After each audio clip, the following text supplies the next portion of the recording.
Tragédie au nord de la France, l'église de Saint-Omer en ruine, un membre de l'église a mis le feu volontairement.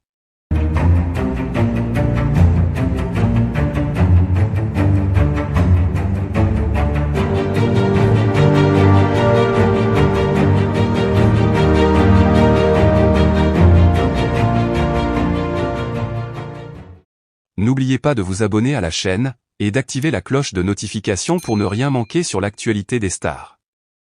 Le nord de la France est en deuil après la tragique destruction de l'église de Saint-Omer, ravagée par un incendie criminel qui a laissé le bâtiment en ruine. Cette église, emblématique du patrimoine architectural et culturel de la région, a été la proie des flammes dans des circonstances dramatiques, marquant un événement choquant pour la communauté locale et au-delà. Le sinistre a éclaté dans la nuit de dimanche à lundi, alors que les habitants de Saint-Omer dormaient paisiblement. Dès les premières heures du matin, d'épaisses colonnes de fumée noire s'élevaient du toit en proie aux flammes. Les pompiers, arrivés rapidement sur les lieux, ont travaillé d'arrache-pied pour maîtriser l'incendie, mais leurs efforts se sont avérés insuffisants face à l'ampleur du feu. Malgré leur intervention, l'église a été presque entièrement détruite, et seules les façades extérieures ont partiellement résisté aux ravages des flammes. L'enquête menée par les autorités a révélé que l'incendie était d'origine criminelle.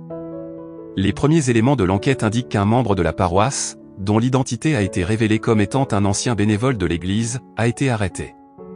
Cet individu, en proie à des conflits personnels et à une profonde détresse émotionnelle, aurait agi de manière préméditée en mettant le feu au bâtiment. Les motivations exactes de cet acte restent encore floues, mais les enquêteurs explorent les pistes liées à des différends internes à la paroisse et des problèmes personnels non résolus.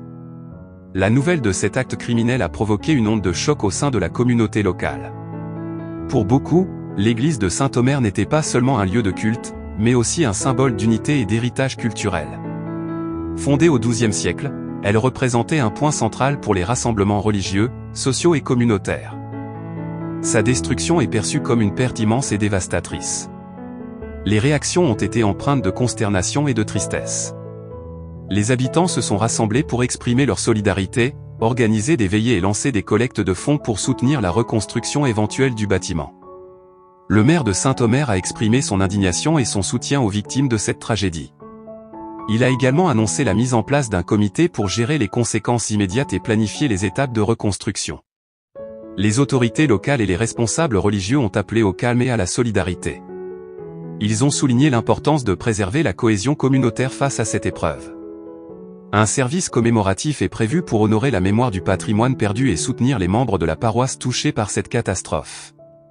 Cette tragédie soulève également des questions sur la sécurité des lieux de culte et les mécanismes de prévention des actes criminels dans des environnements communautaires.